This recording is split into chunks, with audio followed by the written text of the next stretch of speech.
order. This is welcome to the October 8th Board of Directors meeting. And before we get started, I'd like to ask our interpreter to introduce himself and walk us through how to access our translation services. Carlos? Good morning, Chair. We do have, or we will have interpretation available, although I still do not see it enabled. So I don't know if we want to pause until everybody can see the icon to proceed with the instructions. Oh, I see them now. You should now all see at the bottom of your Zoom bar where your meeting controls are an icon that looks like a little world. Once you click on it, you can select English as your language in the event that there are any comments in Spanish so that you can get the interpretation into English. However, if you are joining through the Zoom mobile app on a cell phone, tablet, or other mobile device, you would have to press the ellipsis first, the three dots, then interpretation, and then choose your language. Finally, click on mute original audio to not hear the original Spanish flow in the background. I will now repeat these instructions in Spanish. Para hacer uso del servicio de interpretación, por favor desplácese a la parte inferior de la pantalla de Zoom donde aparecen sus controles, haga clic en el icono de interpretación, aparece un globo terráqueo y seleccione Spanish o español. Si está utilizando la aplicación móvil de Zoom en celular, tableta, etc., presione primero los puntos suspensivos, luego interpretación y luego el idioma. Por último, si no desea escuchar el audio original en inglés en el fondo, por favor seleccione Mute Original Audio o silenciar audio original. Gracias and thank you, Chair. Okay, thank you so much. So now I would like to invite you to join me in the Pledge of Allegiance. I pledge allegiance to the flag of the United States of America and to the republic for which it stands, one nation, under God, indivisible, with liberty and justice for all. Now we have non-agenda public comments. And I would like to start by thanking everyone who joined us last week for a community bike ride on the Inland Rail Trail in San Marcos. I did go out and participate in that, and it's really great to see these projects that are being built to protect cyclists all throughout our county. There were a number of people who came out to check out that project and enjoy our beautiful region on their bicycles. It was also a great opportunity to learn more about the 2021 regional plan, which helps us to advance bike projects across the county. I know that staff is planning more family-friendly activities like this later in the month, and I hope that you can consider joining. I'd also like to recognize two Sand Egg projects that were named Project of the Year, and these were Projects of the Year by the American Public Works Association. So they'll be honored on September 24th at the annual gala. So the first one was in North County and the second one was in South County. So the first project was the Build NCC San Elijo Lagoon Restoration Project. So this was a cooperative effort that enhanced wetland areas, improved tidal flushing, and replenished beach sand. And I know the contractor Marathon did a great job and was very responsive to the local community, which includes my city of Encinitas. And I was always happy with the responsiveness there. The second project awarded was the South Bay Bus Rapid Transit Project. And this was a $139 million project that began full service and provides travelers with a frequent and reliable transit choice. And I'd like to congratulate all of our Sand Egg and Caltrans staff that helped make these projects a reality. And then lastly, before I open it up to board members, I want to welcome some of our alternates who are here with us today. So first, I'd like to welcome Councilmember Goebel from El Cajon and Councilmember Mullen from Poway. If there's anybody else I missed from those two, please pop on and say hello. Good job. That's right. You did good. Anna did good for the first one. And with that, I've now finished the announcements. So we'll go to public comment. And also, I'd just like to ask Sand Egg production staff, if you could make me a co-host, it would allow me to mute when we're having background feedback. So thank you for that. Chair Blakespeare, I think we may be having some technical difficulties with the Zoom platform. I know there are a lot of members who are not able to be promoted at the moment, and so we can't let them speak. So if you wouldn't mind just pausing for a moment for me to confirm with the production team what's going on and see if we can get going again in just a moment. Okay, thanks. And I think Serge Dadina's in the waiting room, the Imperial Beach mayor.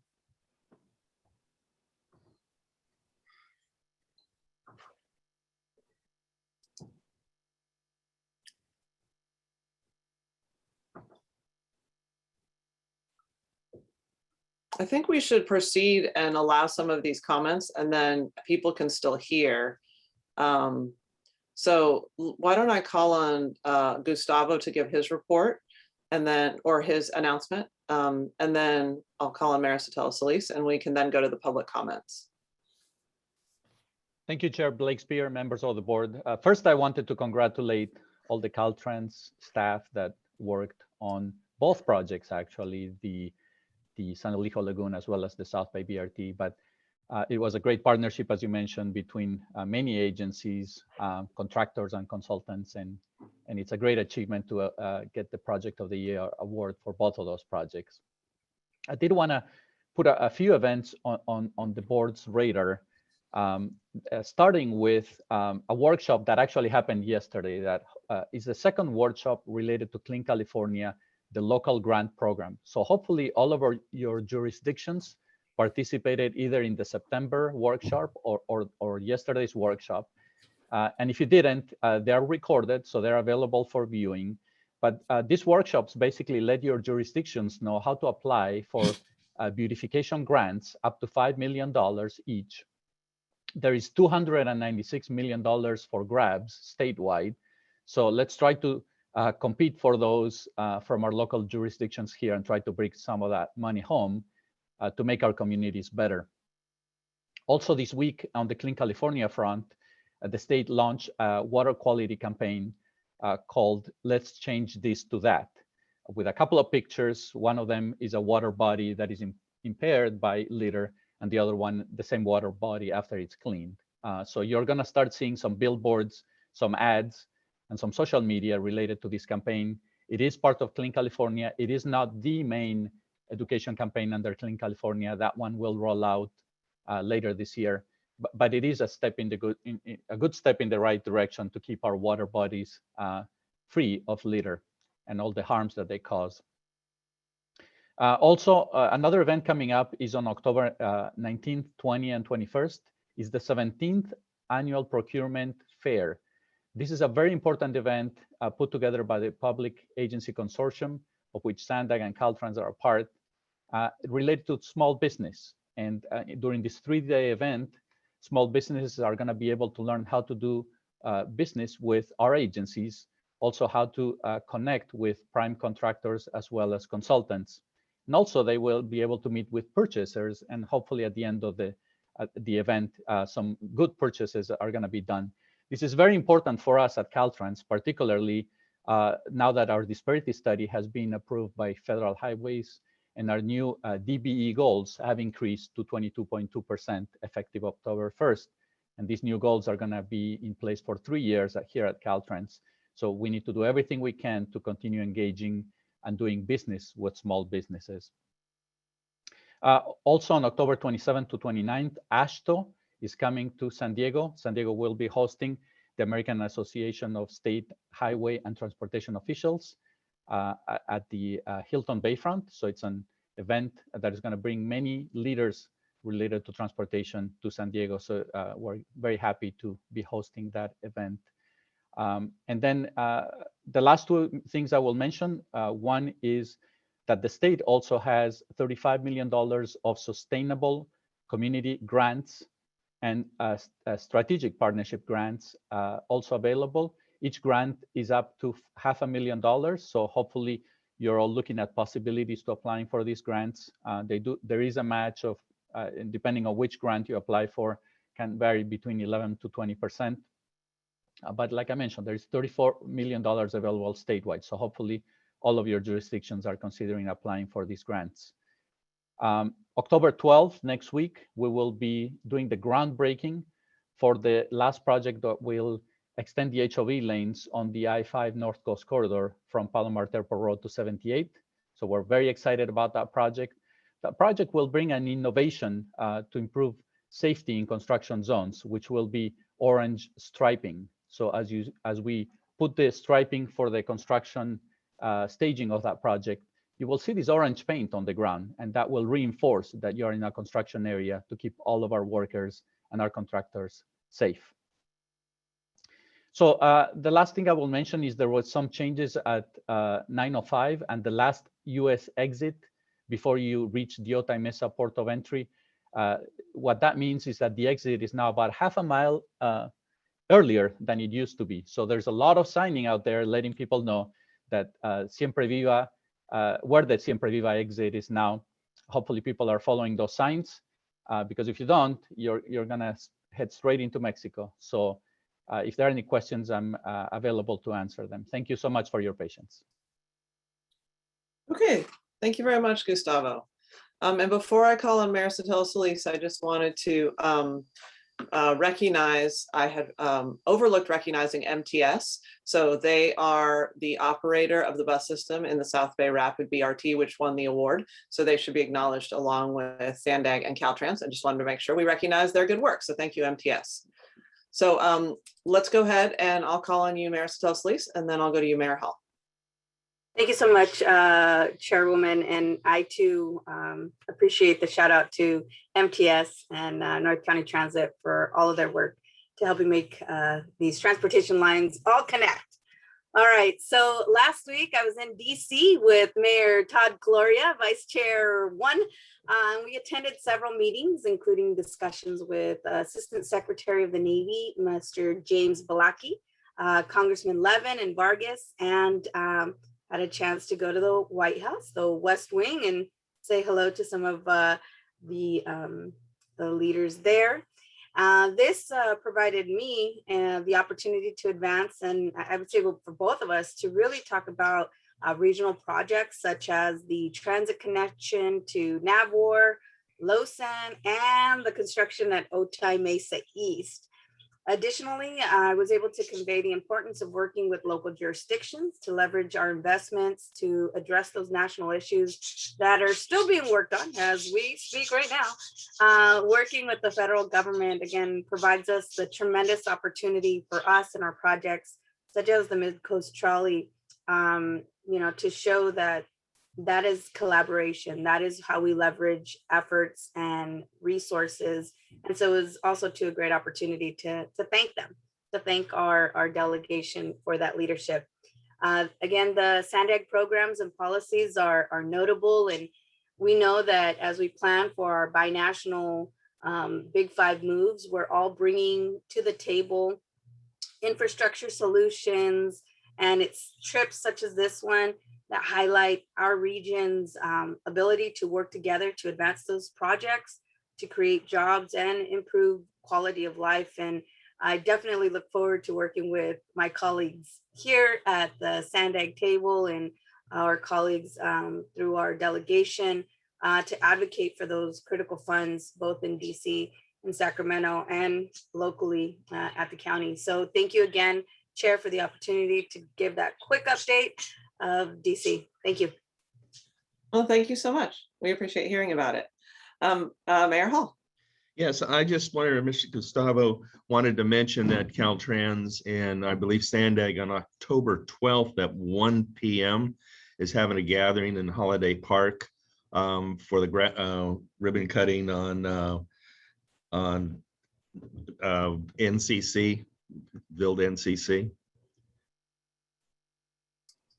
Is he still with us? I'm not sure. I see that he's still on screen. There he is. Yes, I am, Mayor Hall. Yes, as I mentioned on October 12th, and as you shared the time as well, from 1 to 2 at the Holiday Park, we will be doing the groundbreaking for segment 4, which is the project that will extend the HOV lanes on I-5 from Palomar Airport Road to State Route 78. So thank you for participating as part of that event, Mayor. We will also have our new Commissioner Falcon, and we are hoping to have our Caltrans Director there as well. Thank you. Great, thank you. Councilmember Rodriguez. Can you hear me okay? We can. Okay, perfect. I thank everybody for those updates. I just wanted to point out that this is an exciting time for our region. The decisions this body is going to make is going to impact and benefit thousands of families into the future. My kids, their kids, and that's a big responsibility on all of our shoulders. And I've been reading through some of the comments from the public, and I've been privy to one particular commentator with respect to materials for future projects in construction with respect to cement, which is a major cost for future projects. And it's also greatly impacts our environment. And they make mention of new technologies and patents that allow less cement to be used, which will save, roughly 15% on the cost of the concrete. And it's also showing, because the less cement you use, the less GHGs are released. So it's also showing a 30 to 40% reduction in GHGs. And I'm really interested in looking at policies like this that could potentially lower costs and lower the impacts to our environment instead of the kind of same old. And so I'd love to sit down with passionately environmentalists like Councilmember Shu to discuss, some of this new technology that we could, possibly implement in the regional plan to save cost and create less impacts to our environment. So I just want to put that out there. Okay, thank you, Council Member. We appreciate that. Mayor Gasterland. Yeah, just a quick heads up, I guess. We are aware in Del Mar that Oceanside is moving forward with groins, and we'd like to know if there's a regional plan, if Sandag is going to be involved, and if the beaches are going to be studied, because groins and Oceanside will catch sand and starve the beaches downstream in Carlsbad, Encinitas, Solana Beach, and Del Mar onto Torrey Pines State Park in La Jolla. So we're very concerned about groins. Okay, thank you. Joanna from the Airport Authority. Yes, thank you. Good morning, everyone. I hope you saw the really wonderful news, but in case you didn't, I wanted to report that we unanimously voted on the final approvals yesterday for the new T1 project at the airport. And so several of my airport board colleagues are here, like Mayor Blakespear, Mayor Salas, Mayor McNamara. And we're really thrilled to have crossed this final threshold. We hope to be having a groundbreaking in early November about that project. And so it's really going to transform the customer experience coming into SAN. I also wanted to pass on thanks from our team who has worked with the Sandag team so closely on all of the planning around a new transit connection to the airport, which again, I think will transform our region's ability for transit access. And then we also wanted to let you know, we do now have, in late November, we have plans to launch an all-electric fleet that will carry transit riders from the Old Town Transit Center to the airport and back. So we're working on that as a meantime solution on the transit connection with that all-electric fleet that we're really proud of. So I'm happy to answer any questions about that, but Chair, I did want to recognize that here. Thank you so much. Yes, thank you for bringing that up. It's a really big deal, and Mayor Salas just showed us the front page of the newspaper, top of the fold. That's the story. And so, yeah, it's a huge deal in this county, and I really appreciate you highlighting those things, and particularly the connection of transit. So thank you. Mayor Dedina. Yeah, I think the coastline's on everyone's mind today, as unfortunately tar balls apparently are washing up in North County. Thanks, Mayor Blakesfield, for all your leadership in addressing the impacts of the oil spill. But just to get back to Mayor Gastelum, your own council member, Dwight Worden, and I are both members of the Shoreline Preservation Committee working group that I chair at Sandag. And we've asked that this issue of groins be placed on the agenda. But just in defense of Oceanside, because I attended the meeting that we held at the Shoreline Working Group on this issue, is I don't think anyone's dumping rocks anytime soon. I think they're doing analysis of lots of different options, as I understood the project. So I don't see rocks going anytime soon, but obviously discussing groins in a regional context and shoreline preservation and coastal management is absolutely the right thing to do. And I think Sandag's done a great job in leading that discussion. Second, there's a reason why all of us are talking about eliminating oil drilling from the coast of California and decommissioning oil rigs. because and really phasing out of fossil fuels, and why Imperial Beach was the first city in the world to sue the fossil fuel industry, basically all the major oil companies, for causing climate change. And that's because the damage done by carbon, whether it's in the ocean or in the air, is killing our planet, and there's no going back from it. Tar balls washing up in Del Mar, Oceanside, and Solana Beach, and closing beaches in Orange County.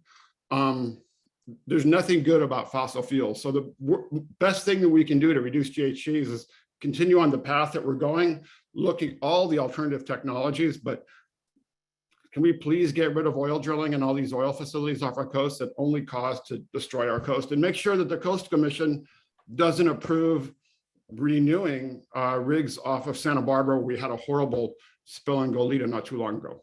That's it. And I feel really bad for everybody about closed beaches, and it's really a shame that we're having an oil spill, but now you know how we feel in Imperial Beach. Our beach is closed right now, 300 days last year of closed beaches.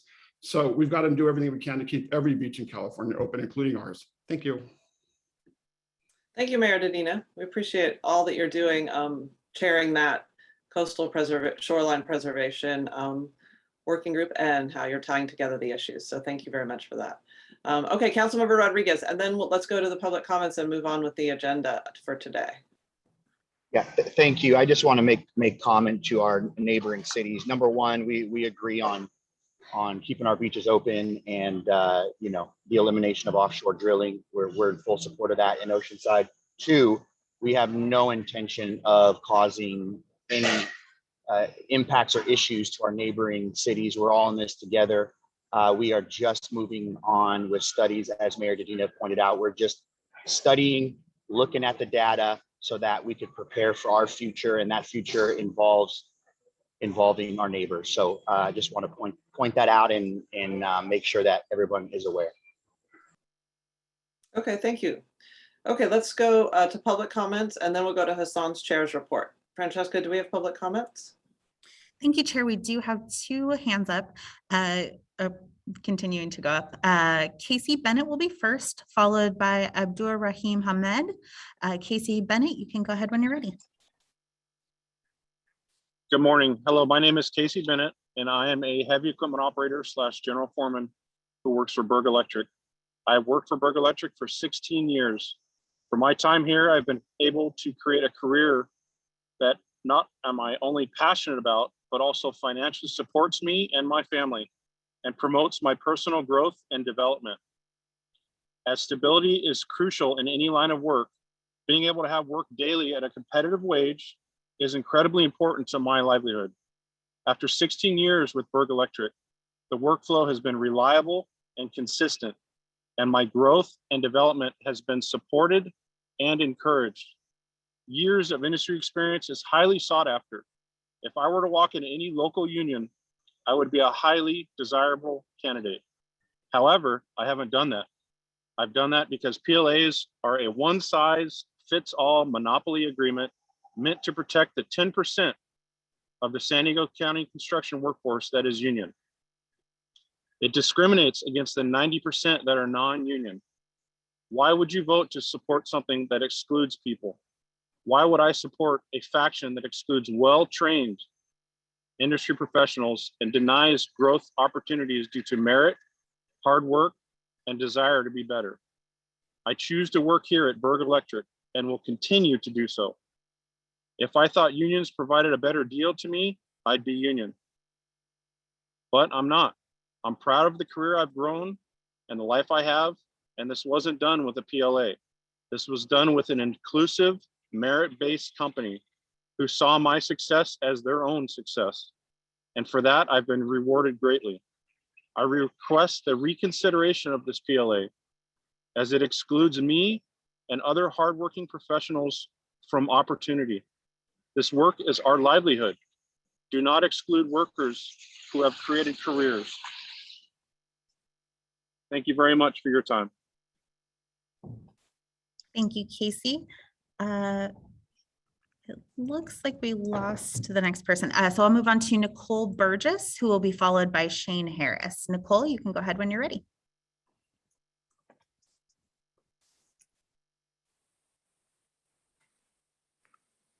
Good morning, Board. Sandag, I hope you can hear me fine, and I want to wish you a happy Friday. And I really just want to call out to all those wonderful leaders that you are on the board. I could say them all: Mayor Blake Spear, Chair Solette Solis, and Mayor Gloria.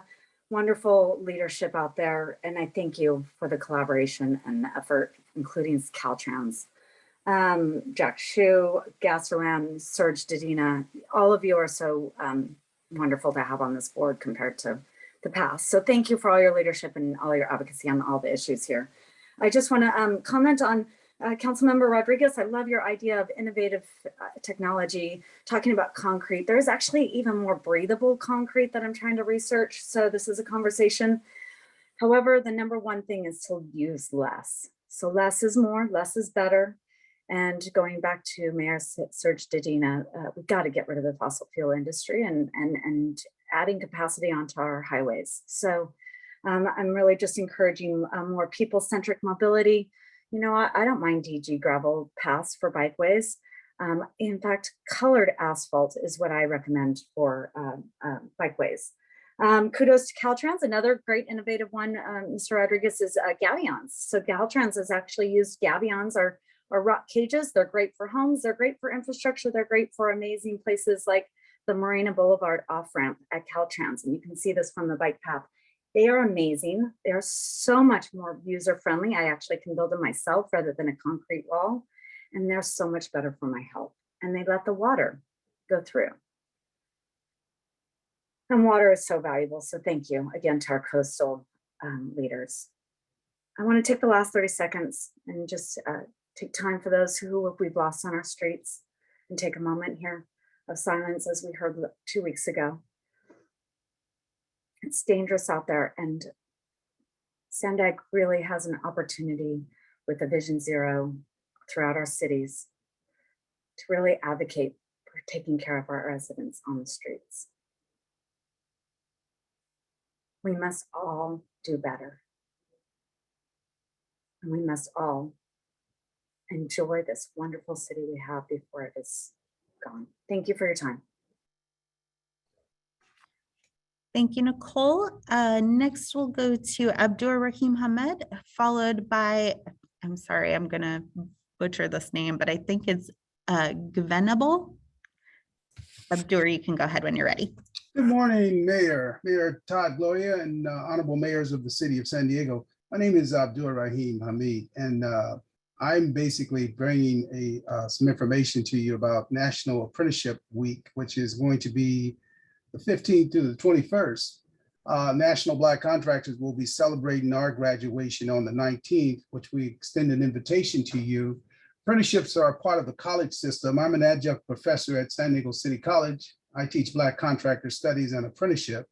And we're excited about the fact that we're creating opportunities for people to be skilled and trained and join trade unions, open shop opportunities, and take participation in construction. These are free agents. We don't own them once they graduate. They are free to go and be successful.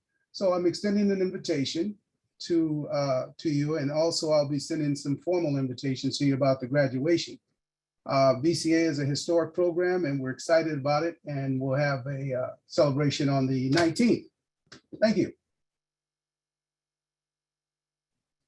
Thank you very much. Next, we will go to Venable, followed by Shane Harris.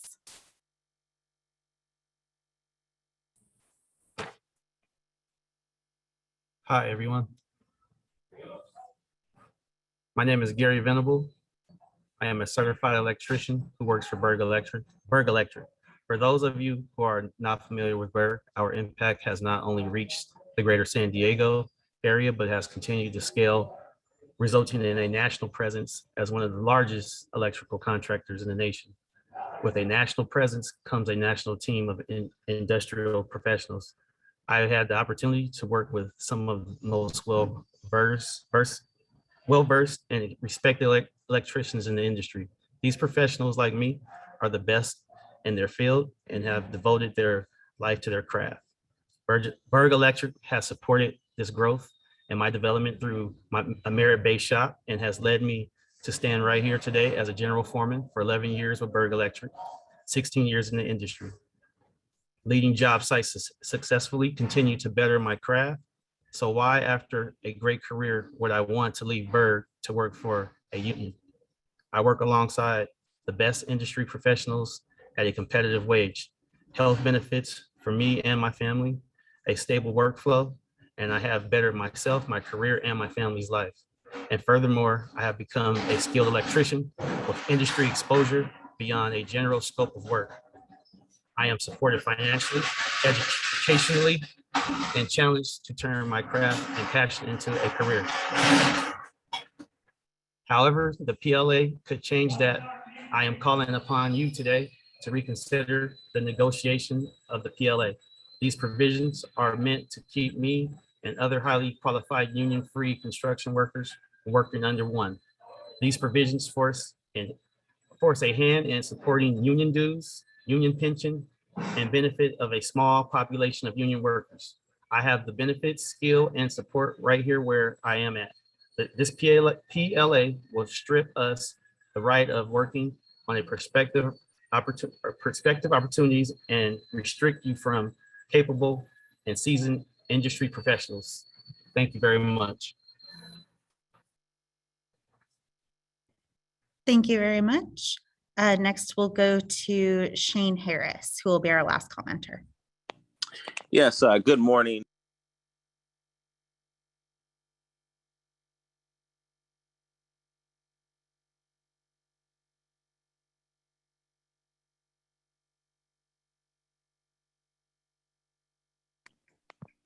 Oh, was I unmuted already or?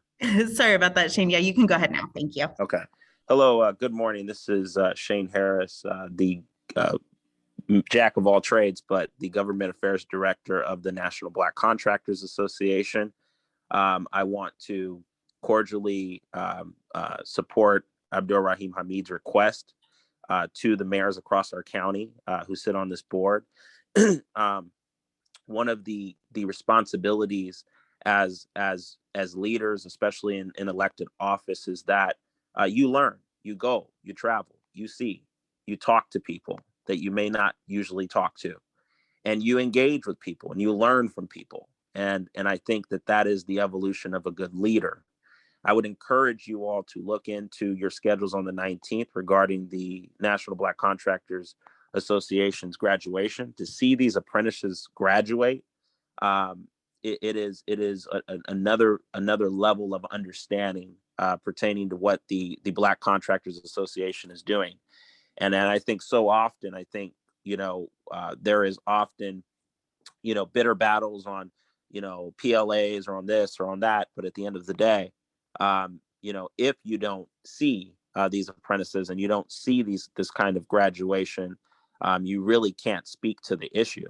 And so visit the National Black Contractors Association on the 19th, hear from these apprentices on their experiences, and be able to understand and reflect upon how to make jobs and money on our regional level more accessible to these apprentices, and ensuring that there's an equitable entry into the construction industry for these young men and women who are graduating from the BCA. So I've had the chance to see the benefit of this program, the free opportunity, no dues, and on and on and on, no fees.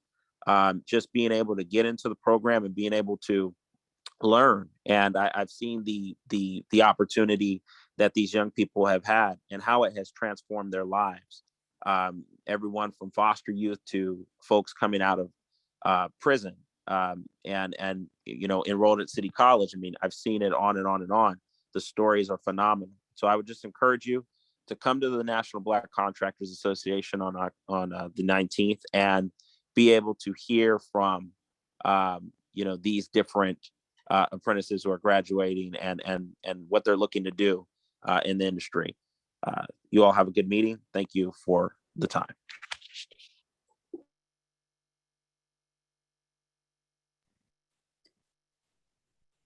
Thank you very much, and Chair, that does conclude the public comments. Okay, thank you very much to the public today.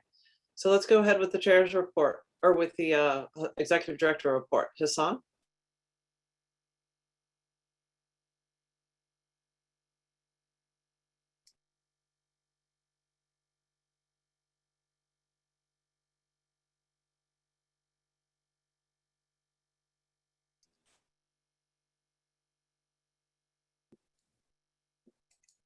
Sorry, Chair Blakespear, we had some technical difficulty. Sorry, good morning to all of you, Chair Blakespear, Vice Chair Gloria, Vice Chair Sotala Sadias. Good morning to all of you board members. And thank you for allowing me to speak for a few minutes. Couple of announcements first. One is after discussing with the leadership, just want to inform you that we will continue doing our meeting remotely until at least the end of the year. I think the state is extending the time when we can do that. We'll reevaluate as we get to the end of the year, end of December. Hope by then all of you will be vaccinated and ready to come back next year. The November 5th, though, your retreat, and that's, I think, been held in person, I believe, and maybe Chair Blakespear will speak to that later. Today, I'm going to spend the bulk of my my Chief Executive report just reminding you where we were on the Regional Transportation Plan, where we are today. It is very important, and you could go back to my statements when I started 2.5 years ago, a little bit over, that I said many times that innovation, climate change will drive our transportation decision. My team and I, for the last 2.5 years, have been working with stakeholders, with everyone, to make sure that vision is put in front of you in a couple of months. We are serious about Vision Zero. As Mayor Gloria was telling the National Deputy for Transportation last week, Vision Zero is not just a slogan. It has to be the way we behave. Many of you heard from the sister of the man killed in Balboa Park. That was, I mean, if that couldn't move you, I don't know what would. Therefore, from the get-go, we said innovation, climate change, safety is going to drive our development of the transportation vision. Vision Zero is serious. Innovation is serious. That's why in the next couple of weeks, you're going to see SANDAG released requests for information concepts to connect to the airport, to connect the landmarks in San Diego, to give San Diegans choices. And that's not only for downtown, but every part of the region. We also said many times that future technologies is going to be here. It's going to be tried in San Diego. That's why we're releasing this concept. We also said many times that transit station as parking lots should be part of the past. We should look at truly make transit work, coordinate with housing and housing programs. And in the next few months, we will be bringing you a lot of things. Actually, in the next couple of months. The first thing we're going to be bringing you is a major regional transportation improvement program amendment, about $150 million that we're going to be asking you to reprogram to different priorities in the region. We're also going to be bringing you to changing the bike program to be true to Vision Zero. And like Chair Blakespear said, we're going to work with the willing cities, as your action last time on the bike program. Staff will come back with suggestion of how we move this and stop the delays. We will be not only making TIP amendments, and we are going to do that just simply to give San Diegans a little taste of what would look like the future system, the innovation, the technology, climate change. I would ask that you, of course, as always, ask the tough question, demand that your staff have answers to them. But I also want to let you know that we're talking about the future. And providing choices for San Diego is a must. With that, I'm going to ask Colleen Clemenson to come in and give you a brief overview, and then we'll be happy to answer a question after that. So Colleen, take it away. Thank you, Hassan. And I think you all know that we are in the home stretch to December 10th, and that is the day that you all will be asked to consider the 2021 regional plan and the environmental impact report.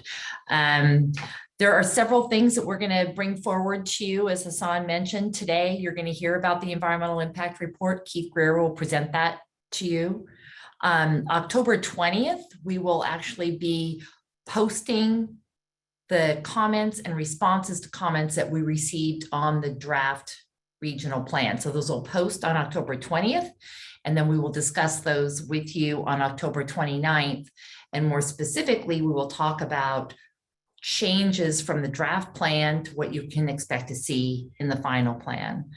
On October 22nd, we'll be bringing two very important items to you, one on the digital divide strategy and another on our equity pilot projects. And so these are two really important aspects that feed into the regional plan. One is making that strong commitment to social equity through some pilot projects. And the second is really addressing the digital divide and the importance of broadband internet service throughout the region, because that's so important in how our whole transportation system works. I wanted to give you a sense of some of the things that you can expect to see in terms of changes that we'll be recommending in the final plan to you. We really sharpened our pencils on costs, sharpened our pencils on the revenues. And in fact, we were able to identify a broader pool of potential revenues. I think we heard from a lot of you and others through the public comment period. What happens if all the revenue sources don't come through? So for this reason, we have a little bit broader pool to draw from. There were a lot of comments around value pricing. And so a couple of changes that you'll see there. We had assumed a road user charge in the draft plan that would start around 2026. We're actually pushing that out to start in 2030. And that helps to align with what the state is thinking in terms of a road user charge.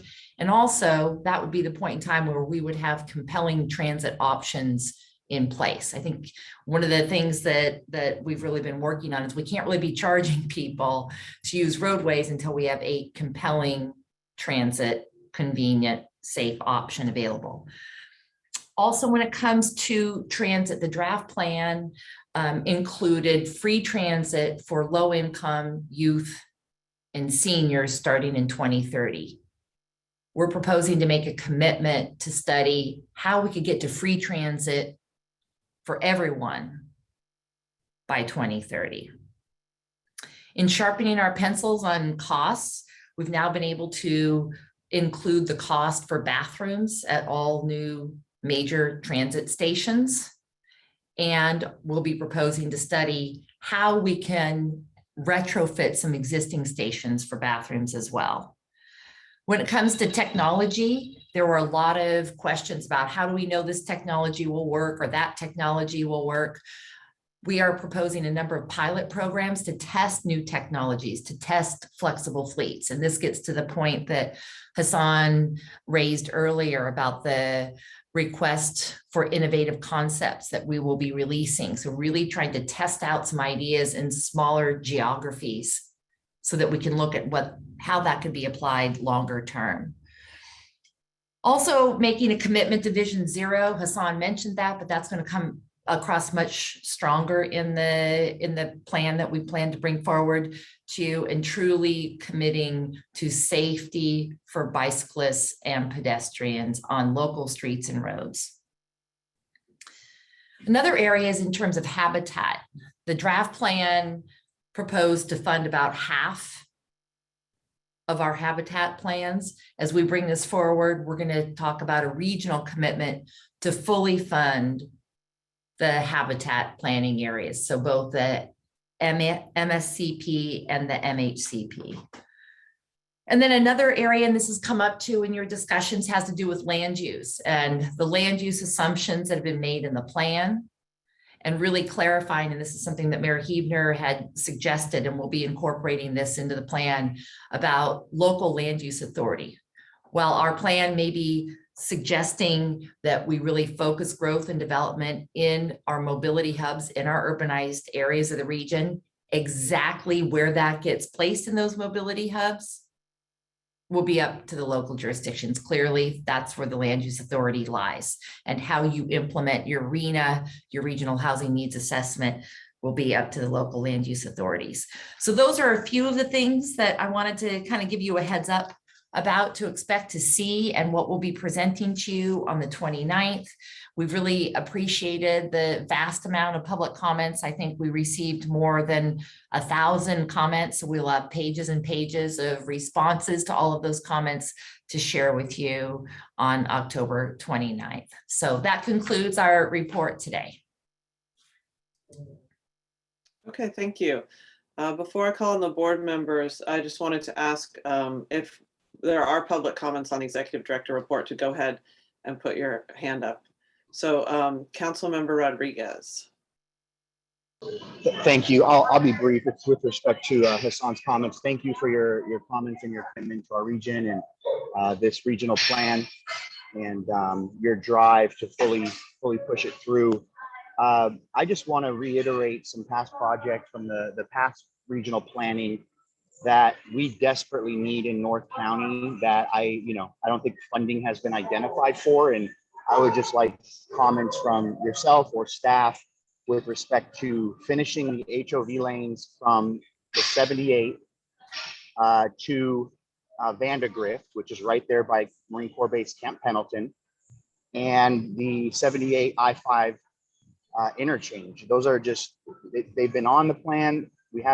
I don't see identified funding, but we desperately need those in North County. And I just would like some comments back on that, if you could, Hassan. Sure, I'll be happy to, Councilmember Rodriguez. As you're gonna see, and you already saw in the draft plan, all of the projects that you're talking about, they were part of the previous plan, and transit amendment has been replaced with the new plan and amendment. So regarding the 78, there is a new proposal, not an HOV direction like the old plan called for, but combining shoulder with existing lane with high occupancy toll lanes, which with the connector, the I-5 and 78. I advise you to look closely at the new list, and we believe very strongly that we're presenting a better option when it comes to that. As to the HOV on the 5, part of the TIP amendment, that budget amendment we're going to take to you next month, I'm going to actually would like to restore some money to convert the HOV to hot lane, which was intentional originally thought of, but we didn't have the money then. So Councilmember Rodriguez, if you look at the new list, there's a new list of projects that we believe is going to perform better than the old list. Thank you. Thank you. Okay, thank you. Mayor Hebner. Thank you, Chair, and thank you to Hassan and Colleen for the responses to the overview of the responses. And they're great. They're really responsive, I mean, they really listen to people. They're visionary, especially the idea of studying free transit for all. That's excellent and practical. Things like bathrooms are kind of practical. My question is the mobility hubs, again, thank you for that clarification, but when is it that we're going to decide those boundaries, each of our cities? They're undefined now. They've been referred to as blurbs. And if we are going to be using those as the location for most of our arena numbers, of course, between now and 2030, some of our smaller cities will be running out of room in our mobility hubs, which is why I'm glad that urbanized area phrase is in there as well. But I'd like to know, I'm sure others would, when do we get to define those boundaries of our mobility hubs? Let me start, and maybe Colleen can continue. Mayor Hebner, thank you for the question. Obviously, we want to start with the winning. The city of San Diego would like to have a central mobility hub. We're going to start there. City of Escondido, when we talk to Mayor McNamara, he has a desire to look at the NCTD transit, and we're working with NCTD toward that. We're going to start with the willing. Now, as you know, the adopted regional housing need assessment put over 70% of housing in transit quality areas. And we're going to work with you to define that. I believe as we move and implement and start with the willing, it's like the bike program. If we go work with the willing cities, we're going to do much more than forcing ourselves on. The bottom line is this: I don't think we should invest billions of dollars, billions, on transit and have a ghost parking lots. I mean, if a city comes and says, I want a transit station, but I want you out of my face when it comes to mobility hub, that doesn't work because you're investing a lot of money. Now, as I said to you, Mayor Hibner, and Colleen repeated it, and our comments reflected, we don't have land use authority. We have a desire to work with you to incentivize you to I think, link transportation and housing. So, Colleen, you want to add to that? Well, my question was, when do we define the boundaries? Because we now don't have defined boundaries. And I mean, I'm perfectly willing I'm a willing city too. I just want to know when we're going to know exactly where this is in our city. Yeah, okay. And that's a fair question. Once we adopt the plan and we're going to move into the tip and the implementation, that's when we start defining boundaries for the willing cities. So it's immediately after the adoption of the plan, actually, giving the funding availability will start, right, Colleen? Yeah, and I guess what I would say is we have rough boundaries identified right now in the plan. I mean, it is a GIS layer, so that's kind of the starting point. And then as each of you update your plans, we are happy to work with you on how those get defined.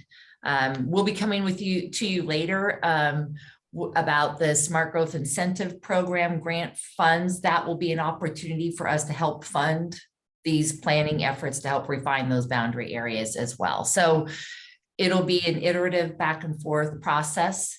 And we definitely look forward to working with all of you on that. And like Hassan said, we're going to start with the jurisdictions that want to do that planning right away.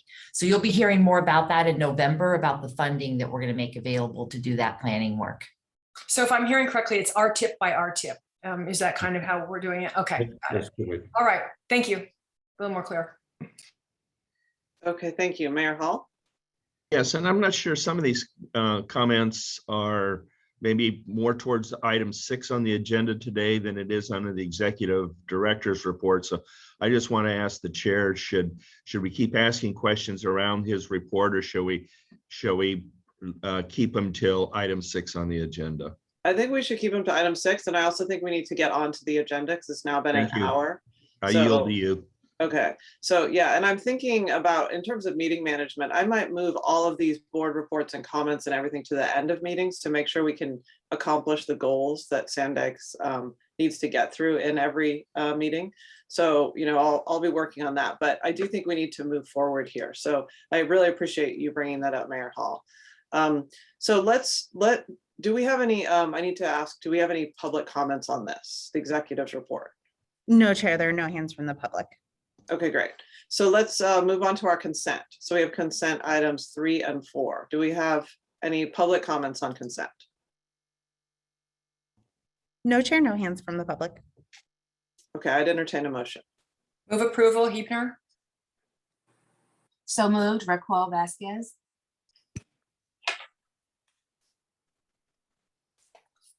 Thank you very much. For the city of Carlsbad, Mayor Hall. Carlsbad, yes. Thank you. For the city of Chula Vista, Mayor Salas. Salas, yes. Thank you. For the city of Coronado, Mayor Bailey. Bailey, yes. Thank you. For the county of San Diego, Supervisor Lawson Reamer. Yes. Thank you. For the city of El Cajon, Councilmember Goebel. El Cajon, yes. Thank you. I'm sorry. You skipped Del Mar. Thank you. I just realized that. For the city of Del Mar, Mayor Gasterland. Del Mar, yes. Thank you. Sorry about that. For the city of Encinitas, Chair Blakespear. Chair, yes. Thank you. For the city of Escondido, Mayor McNamara. McNamara, yes. Thank you. For the city of Imperial Beach, Mayor Dedina.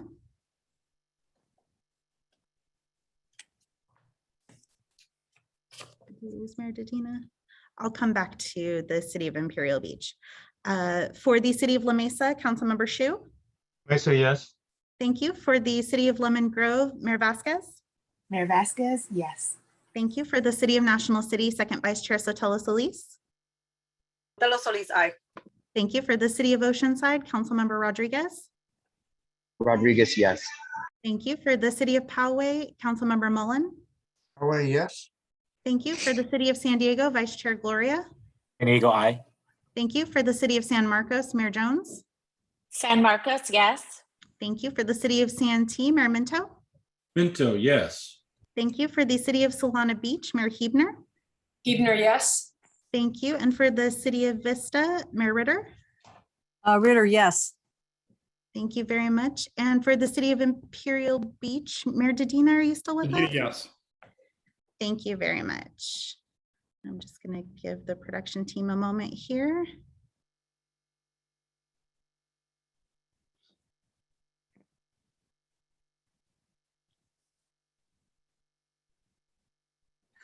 That motion did pass unanimously. Okay, been a little bit of trouble there seeing it, but we did hear it. So that's great. Okay, thank you. So let's move on to items. There are now 3 items, 5, 5A, and 5B. So the first report is an update on the salaries and compensation audit, and this has 2 components. We'll hear both presentations and then open it for discussion. So first we have Melissa and John, who will share progress on the compensation audit action plan. Great. Thank you, Chair Blakespear, for the introduction, and good morning, board members. It's good to see you all again. On behalf of the Sandag management team, we appreciate the opportunity to provide this report this morning. As the chair mentioned, John Kirk and I will be presenting the staff report here. Our intention is to highlight some of the work that's been accomplished in recent months as we continue to implement changes and improvements that are part of the compensation audit action plan. And just to reference that there is a staff report for this item starting on page 11 of your online agenda package. And we'll be referring to several of the attachments that were included. Before we dive into the updates, I thought perhaps just a minute to quickly recap where we're at. The action plan that I'm referring to was developed by management and approved by this board last November. The plan addresses recommendations from the salaries and compensation compliance audit that was conducted by Sandag's independent performance auditor, Mary Koshmashrab, and her team last year. And the plan incorporates input that was provided by the audit committee as well as the board during their review of the audit. We often talk about the plan being comprehensive in nature. It includes 27 different actions that touch on several agency business processes and practices when it comes to our compensation program. The timeline for implementing the plan is about 18 months, with all actions due to be fulfilled by June of next year. And to date, all of the deadlines have been met and staff are on track to deliver the remaining items per the approved plan. I wanted just to take a moment to acknowledge Mary and her team for the ongoing support and guidance that she's provided as we continue to work through the plan. So regarding the current status, which is the focus of our presentation today, 11 of the plan's actions were completed between April and June of this year. The work broadly falls into 3 categories related to revisions and updates to the Sandag bylaws, as well as board policies. We also, several of the actions related to work preparing and communicating salaries and benefits information as we put together the FY22 program budget for your consideration. And finally, there was market salary range study that was conducted in the early part of this year. Management provided Mary with information demonstrating completion of all of these items at the end of June. And I believe the presentation that Mary will give this morning will describe the testing and verification work that her office has done. At this point, I'd like to invite John, General Counsel, to share highlights of the work that he and his team completed in this time period. Thank you, Melissa. Good morning. 4 actions related to your bylaws and board policies were taken and completed in response to recommendations that were made in the audit action plan. The revisions address the allocation of responsibilities, it's board policy 1, and the delegation of authority in board policy 17 to the executive director, and similar direction in the SANDAG bylaws. The actions were approved by you as the board of directors at your June 11, 2021 meeting. And these respond specifically to recommendations 1.1, 1.2, 2.2, and 3.3. Revisions to the SANDAG bylaws were made in Article 5, and their amendment was made to Section 4D, clarifying the executive director's responsibility for the employee handbook and the administrative policies that are used for the administration of SANDAG's personnel system. Also, Section 4E in the SANDAG bylaws was amended, providing direction to the executive director on fulfilling responsibilities of his office consistent with the requirements of the bylaws, board policies, employee handbook, and other administrative policies of SANDAG.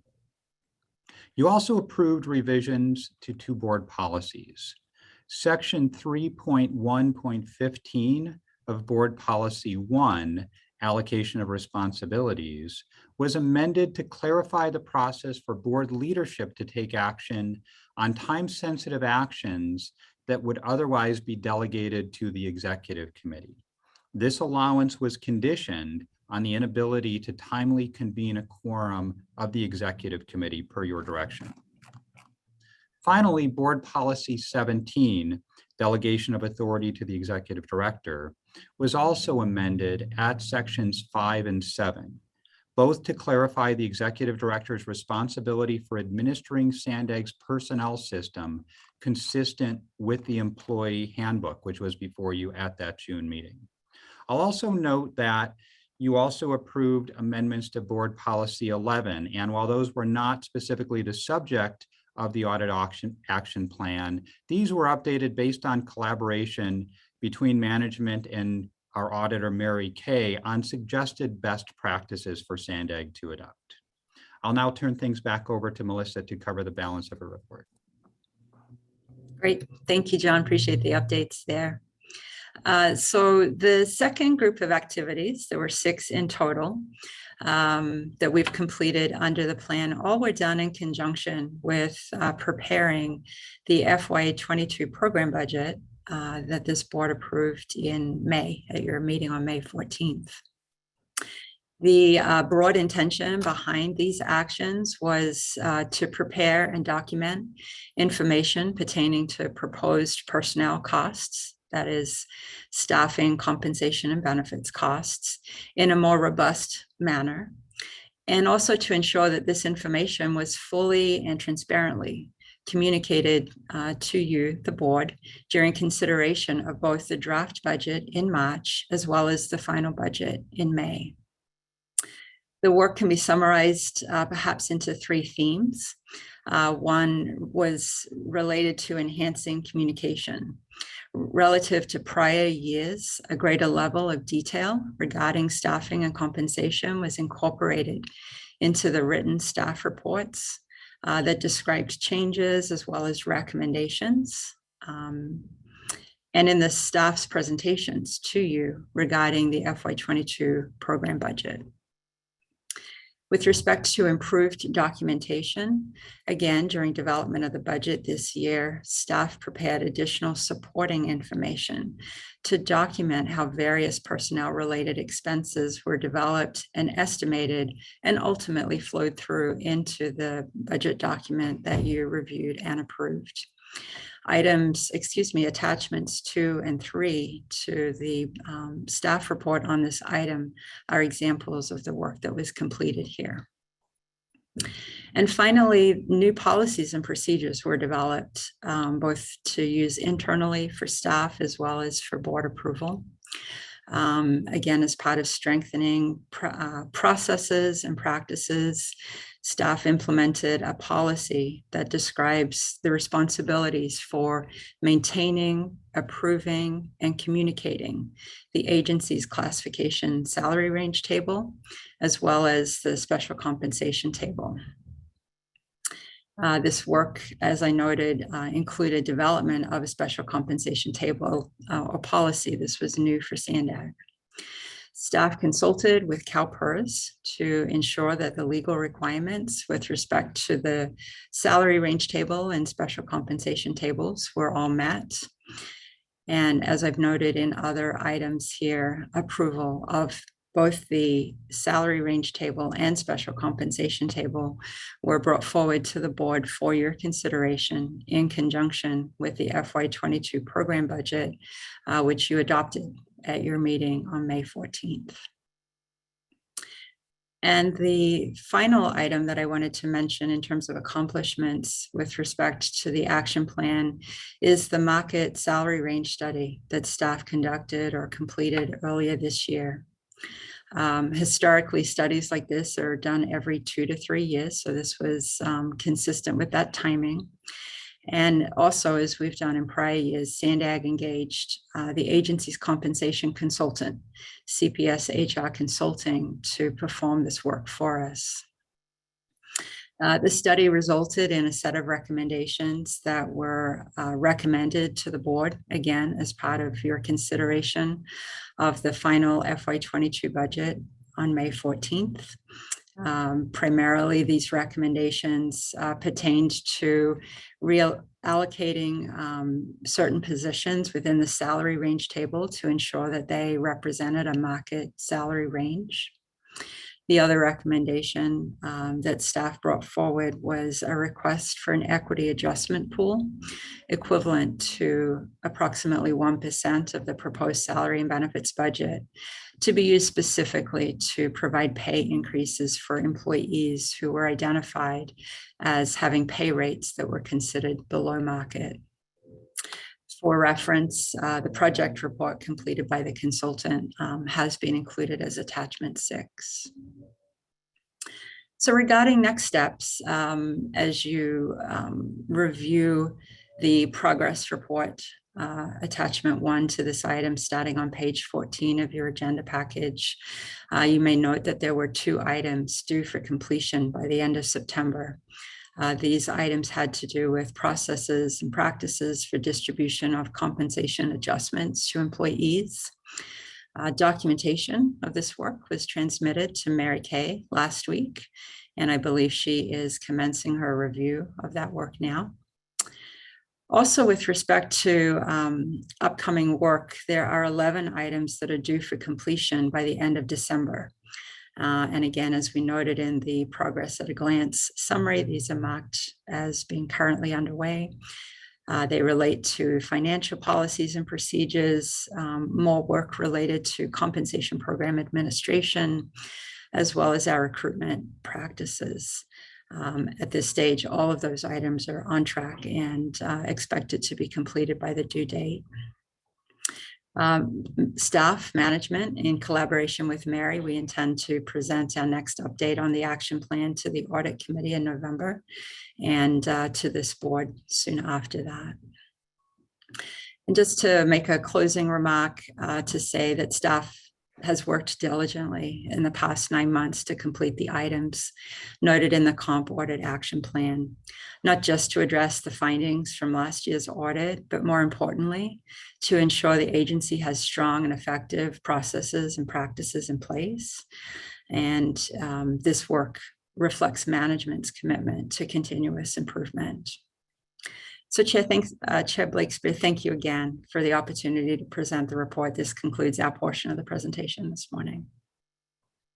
Okay, well, thank you so much. We appreciate all the very hard work over a long time to approach this topic. So we're really grateful for the diligence there. We also have Mary Kay, who is our independent performance auditor, and she is going to report on 5B. So maybe we'll hear from her and then we'll take any public comments and then board comments. Thank you. Good morning, everybody. Happy Friday. I'll be brief. I'll just kind of recap what we did from the audit perspective side. We were provided 11 items, 10 action items, and one that was actually another one that was performed earlier. Our review consisted of vouching the time commitment that was stated, testing the outcomes and outputs such as policies and procedures, any tracking sheets or system controls related to the matter, and then testing those items to determine if they are actually working. In this case, we reviewed mostly the changes around the 10 items were policy and procedure changes. So we reviewed the policies and procedures to determine if they were applicable and reasonable and relevant, that would address the actions needed to address the recommendations made. And in fact, they did. They were all very detailed. We worked back and forth with Melissa and John to get what needed to be done. The last part that still needs to be in review, everything checked out, everything was great. The time commitments were all met. We still are in the process of testing 2 areas. And that is the actual documentation that was provided to justify the fiscal year 21 raises and compensations provided. The policy was that there was a lack of documentation to support how individuals were provided raises and compensation and bonuses. And the work to be done was to ensure that there was enough or sufficient documentation. So that process, we are kind of bringing together fiscal year 21 and 22. Once those compensations are done, I'll look at the documentation around them, make recommendations, which then Melissa and the management can share with those responsible for performance reviews and ensure that those suggestions that I identified are incorporated into fiscal year 22's performance reviews. Once the fiscal year 22 performance adjustments have been provided, I will then go in and take another sample to ensure that what was provided as recommendations for the fiscal year 21 update on documentation was incorporated and actually was working. So once those 2 are tested, that will come to you in, as Melissa said, November or December, along with the other items that at that point will be due as well. The only recommendation or suggestion that I had after doing my review was around the appearance or the documentation provided to the board members in the budget. As you know, our budget is huge and the information provided to board members is atrocious. And there's a lot of information there. And so my only recommendation around that is to try to get away from not just the enormous amount of numbers that are being provided, but to maybe do a dashboard or a flow chart of some sort where the board has the ability to see from a visual perspective where the bodies lie in Sandag and how the money is distributed amongst the departments or the units and then the positions within that. So it's almost like starting with a dashboard, a visual dashboard that the board members are able to click on and drill down. And then as they drill down, they can drill down to those large amount of numbers, but to have that visual first, which just is more user friendly for a budget with so much information in it. It would just be helpful. So that was my only recommendation. We are doing a new ERM system, so that might be a way to get that done and not be so much effort or work on everybody. But other than that, everything is working smoothly, looks great, and the action plans are being implemented very timely, and the work effort is truly there. It's very visible. So with that, that's my close. And if you have any questions, I'm happy to answer them. Okay, thank you, Mary Kay. We appreciate your hard work and diligence and also making good recommendations like to be more user friendly with a visual dashboard. So thank you for suggesting that. You're welcome. And so do we have any public comments on this agenda item? This is information only, so there's no motion required.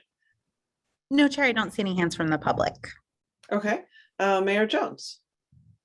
Thank you. I just wanted to say I really like Mary Kay's recommendation of the user-friendly dashboard. I think that would be extremely helpful for not only just the board members, but also the public in transparency. So I'd love to see staff work with Mary on that so that we could get that implemented. I think it would be a great improvement. Thanks. Okay, thank you. All right, well, thank you to everybody who worked hard on this item. We will move on to the next discussion item, which is the draft environmental impact report for the regional plan. So Keith Greer is going to take this item. And then I just want to remind everybody what was mentioned at the beginning, which is that the California Environmental Quality Act doesn't allow staff to answer questions from the public or board members about the contents of the EIR. So staff will respond in writing to all the comments, including verbal questions during the meeting as part of the final EIR. And if you want a more understanding about that, we can always ask our attorney, John, to speak up about the specifics of that if anybody wants that. But for now, let's go to Keith. Good morning, Chairs Blake Spear and members of the board. Happy Friday. My name is Keith Greer. I'm the planning manager in charge of the preparation of the EIR for the 21 regional plan. Also virtually with us is Al Herson of the Sahagi Law Group, who is an outside CEQA legal counsel for the agency on this project. Al is also, in my opinion, one of the top CEQA lawyers in the nation, so we're really fortunate to have him. As the chair mentioned, this is an informational report on the status of the EIR for the 21 regional plan. The draft EIR has been completed and was sent out on August 27th for a 45-day public review. That public review ends this Monday, October 11th.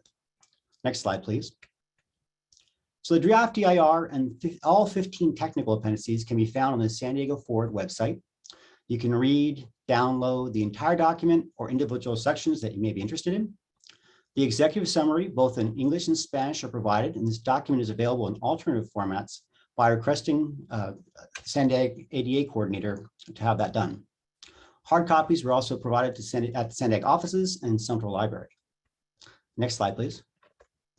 So I think many of you are familiar with the purpose of the EIR, but it helps to kind of visually see this. The purpose of this EIR is to identify the physical impacts on the environment from the 21 regional plan, both the transportation network that's proposed and also the land uses in the sustainable community strategy. Also, the EIR identifies mitigation to help reduce those impacts. The EIR solicits public input through a public review of the draft document and responds in writing to all comments received as part of the EIR. That's where we are right now in the public review period. The final EIR was provided to the board for certification as part of their consideration for the adoption of the regional plan itself.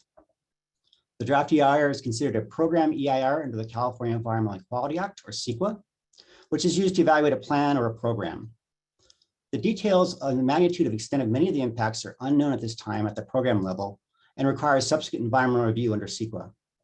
Also, San Diego does not have land use authority, so many of the mitigation measures identified would have to be done at the local level through land use planning or at the transportation agencies that are building projects such as Caltrans. Next slide. The draft EIR for the 21 regional plan covers 19 different resource areas, each with one or more criteria for determining whether something is a significant environmental impact or not, and all the mitigation for impacts are identified as significant. So CEQA practitioners are very fond of saying that the environmental document needs to tell a story. And sometimes that story gets lost in the thousands of pages of analysis that's required to make an EIR technically robust and legally defendable. So today I wanted to highlight 5 key takeaways related to vehicle miles traveled under the transportation analysis, greenhouse gas emissions, air quality, and the loss of native habitat and the conversion of agricultural lands. This is also attached in one of your report. And the idea here is to take the time to reflect on what the EIR is actually telling us in graphic format. Next slide, please. So I think many of you are aware that CEQA changed under Assembly Bill 743 to look at vehicle miles traveled as the new metric for evaluating transportation impacts under the California Environmental Quality Act. So the plan's total VMT, shown here in the purple line, rises a modest 6.6% over the plan's life through 2050. For comparison or to reflect upon that, the Southern California Association of Governments over the same time period has an 11% increase, and the Sacramento Council of Governments has a 16% increase over the same time period. So we're doing much better than other MPOs in the state. But the state uses a target that looks at reductions of VMT on a per capita basis. So if you see this green line here, the total plan VMT per capita actually falls 14.1% over the same time period, as shown by the green line. And that's really close to CARB's target, their 2050 goal, California Air Resources Board target of 14.3% reductions of total VMT per capita. So we're getting really close on the plan itself.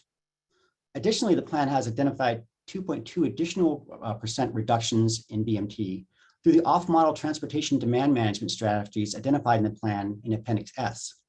So if those were implemented, we could actually exceed the CARB target and reduce our VMT to 16.3%. That's significant, and that's a really good goal of the plan.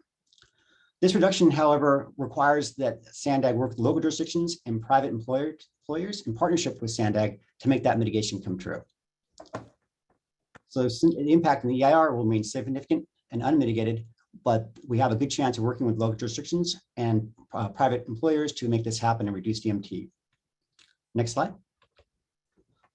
So let's turn over to greenhouse gas emissions, which is one of the primary goals of our plan to reduce GHG in the region. We have 5 different criteria to evaluate GHG impacts in the EIR. The first 4, SANDAG exceeds those goals identified in the threshold in the EIR. GHG emissions drop 28% in the plan. The plan exceeds the SB 375 reduction target for 2035. The plan also exceeds the board resolution target of 30% reductions for the entire on-road transportation sector. In addition, the plan is in alignment and actually supports local climate action plans. All that's really good news for the future of GHG reductions. The last criteria is the plan's ability to achieve statewide reductions targets as identified in the State Assembly Bill 32 and executive orders. So if you recall, those are some very aggressive targets that the state has set: 40% reductions of 1990 levels by 2030, 80% reductions by 1990 levels by 2050, and carbon neutrality in 2024. So how does the plan do on this? Next slide. So as previously mentioned, GHG emissions dropped from 2016 to 2050 from 26 million metric tons of carbon dioxide equivalent to 18 million metric tons by 2050. For context, the 2015 regional plan would have resulted in 26 million metric tons in 2050. The reference points for the state's goals here are shown in pink. The 21 regional plan alone does not meet the state's aggressive targets.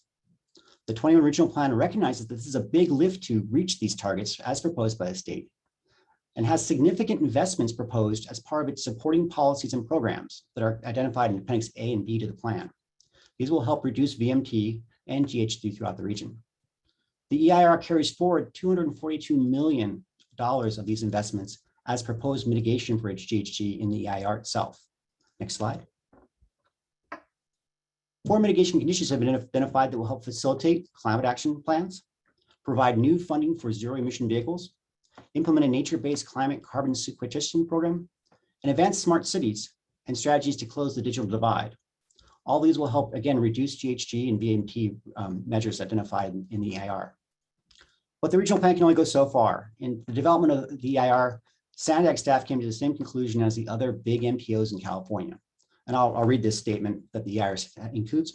To paraphrase, achieving the state's mid-century goals, those are the ones I identified before, will require major shifts in energy sector, decarbonization of existing and future construction buildings, electrification of the entire transportation network, sustainable solid waste and wastewater management practices, and direct carbon dioxide removal strategies from the atmosphere.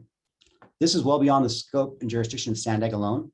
And so while they have a significant unmitigated impact, it still is a significant change from our last regional plan. Next slide. Overall, air quality improves throughout the region as the region moves towards cleaner, newer vehicles that emit less emissions per mile basis and an increase in transit uses. We see a reduction in the precursors of ozones, those are the reactive organic gases and nitrogen oxides. We see a reduction of carbon monoxide and fine inhalable particulate matters of 2.5 microns or less. That's the PM 2.5. So under the plan, all these get much better as we move from baseline conditions to 2050. So while particulate matters from auto emissions, those are things that are coming out of tailpipe, get much better, the inhalable particulate matter that are above 10 microns, PM10, actually increase. And those are the things that you get from the brake and tire wear of your car, or dust from the roads and paved roads that get knocked up in the atmosphere. So the reason why is because we have a modest increase of VMT, that's 6.6% increase. Therefore, we're going to have more brake and tire wear and more dust in roads and the pavement compared to our current baseline conditions. In addition, we see an increase in sulfur oxides associated with the expanded heavy rail trains as proposed in the plan. This, however, changes if with the mitigation conditions as identified in the EIR, where we propose to have operation of zero emission trains on all new train rail lines after 2035 as proposed. With that mitigation condition, the only remaining significant unavoidable effect is that PM10 for air quality emissions. And the reason why, again, is the brake and tire wear and the dust from paved roads. So good news overall for air quality. Next slide. Finally, to turn to the loss of habitat and the conversion of agricultural land. The land use patterns of the sustainable community strategy included in the plan results in a more compact development served by more efficient transportation network. So instead of growing out, we're growing in and up, and we're having that network served by more efficient transit. This results in a much less impact to native habitat and agricultural lands compared to the prior plan. The plan will result in about 7,600 acres of loss of native habitat and wetlands, and about 7,500 acres of agricultural conversion to non-agricultural lands. While this is significant, it represents a whopping 93,000 acre decrease compared to the 2015 plan, or if you take percentages, 86% decrease. So more conservation, and just for context, 93,000 acres is about 3 times the size of Chula Vista. So much less habitat and much less conversion of agricultural land under the 21 regional plan compared to 2015. Next slide. Finally, I'd like to turn to alternatives to the proposed plan. So CEQA requires that a reasonable range of alternatives to the project, in this case, the 21 regional plan, be evaluated that meets the minimum objectives of the project. So we looked at the alternatives and we looked at varying the land use patterns, the transportation networks, and the pricing and policies. And so those are, think of as a dial, we turn up the land use patterns, different transportation networks, different prices and policies, and see if we can reduce those impacts as identified in the plan. So the alternatives, we have 3 alternatives identified in the EIR. Alternative 1 is the required no project, which is only projects included are those environmental clearance that have full funding and are under construction or otherwise reasonably be foreseeable in the current plan. So this reflects the SANDAG would fall out of compliance with state and federal permit requirements by January 1st, 2022 for the state and October 25th, 2023 for the federal government, and no additional funding would be provided to SANDAG. The second alternative uses the transportation network in the 2015 plan itself and the adopted general plan land uses of the 18 jurisdictions in the county in that plan. It includes no mobility hubs, but increases new pricing and user fees trying to match the 21 regional plan. The idea here was, could you do an alternative that uses the existing network and existing land use patterns, but increase pricing and user fees to try to reduce VMT and GHG. Alternative 3 does the other direction. If the plan is good for reducing VMT and GHG, can you maximize that? So the plan limits this alternative limits future growth to mobility hubs and increases new pricing and user fees by doubling them compared to the regional plan itself.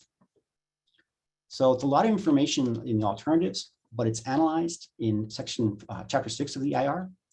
Section 6.4 identifies the alternative 3 as the environmentally superior alternative. That's not surprising. A comparison of all the alternatives is summarized in chapter 6, and the data is actually in appendix O of the EIR itself. Lots of good information leading to the plan. Next slide. So wrapping this all up, the public review ends on October 11th at midnight. Staff will be working to respond to all comments in writing, and any comments we receive verbally today will also be responded to in writing as part of the final EIR. That final EIR is provided to the SANDAG Board for certification prior to any action on the 21 regional plan. And that concludes staff's report. I'd be happy to address any questions of the process or to find an item in the EIR.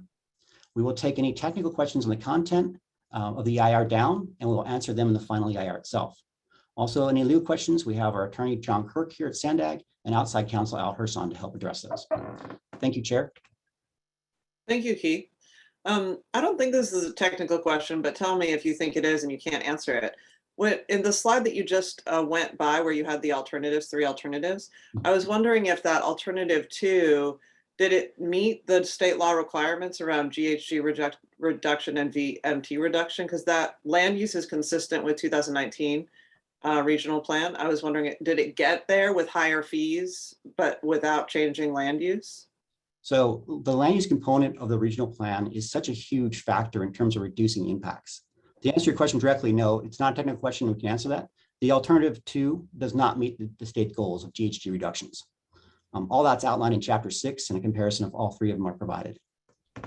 Okay, so alternative 1 and 2 don't meet the goals, and alternative 3 over meets the goals. That's correct. I wouldn't over, but it exceeds the goals. Exceeds the goals. Okay. Okay, great. Thank you. Are there other board questions? And also let's ask if there are questions from the public. So let me just ask before I call on you, Councilmember Shu, if there are there public members who would like to speak to this? I don't see any hands at the moment. Okay, if you are a member of the public who wants to, please put your hand up and I will call on Councilmember Shu. Thank you for the presentation, Keith. I've been asking a question with regards to health effects for over 10 years of RTPs, so I'm prompted to ask again. And I understand this may not be part of the EIR, so this, Keith, this may give you a chance to answer the question more directly. I know the EIR does have some data with regards to air quality, but the part that I'm often drawn to ask is, what are the health effects in terms that we could understand, as in numbers of asthma cases, for example, or cancer. And we know our transportation system causes that kind of health impact. So, and now that we have a very strong equity statement for Sandag, is there some way that we're going to find out how these transportation systems that we are planning are going to affect our communities, particularly in terms of these health effects and health impacts, and through an equity lens as well? We're going to find that out anytime soon. So the answer, Councilmember Shu, is yes. The EIR does not address social equity matters. CEQA does not have that as part of its requirement, solely focused on the physical effect on the environment. So chapter 4.3 of the EIR talks about air quality. It does address air quality perspective from a cancer and non-cancer, for example, acute and chronic conditions, but it looks at it as a regional level, and that is also followed through in the technical appendix D of the EIR. What the board had asked in the previous resolution is that Sandag look at the health outcomes of the plan and look at that as it relates to especially the socially disadvantaged communities out there. So staff is working on that, and that report is pending. We will have something available in mid-November for the board to consider on that aspect. But the EIR does cover air quality. It does have cancer-related risks. It does have other non-cancer related risks identified already in it. Great, thank you. Thank you. Mayor Hall. Yes, thank you. And I'll try and keep my comments today on a broad level, and I'll save the technical ones for later. But Mr. Guerrero, if at the end of this, and once this is adopted, if our general plans and our growth forecasts are different than what you forecasted and you've based your models on, what do we have as cities to look forward to? Are we going to be penalized, or when when those numbers aren't aligned, what happens? So the EIR only reflects the proposed project. That's the transportation network and the land uses as proposed in the sustainable community strategy. What I think you're asking for is, what if a project comes in the future? And again, Sandag doesn't have land use authority. It's only the jurisdictions that have land use authority. What if it's in conflict or different than the proposed sustainable community strategy in the regional plan itself? And that's a fair question. That's outside the EIR process. Remember, all future projects still have to go through environmental review. And I think what you're talking about more is a conflict between the land uses potentially in the general plan of a city and the proposed land uses in the sustainable community strategy of the plan. Sandag does have intergovernmental review process, and we work all jurisdictions to try to bring those two in alignment. So there's no easy answer right now because the conflicts, if any, may be radically different from a case-by-case basis.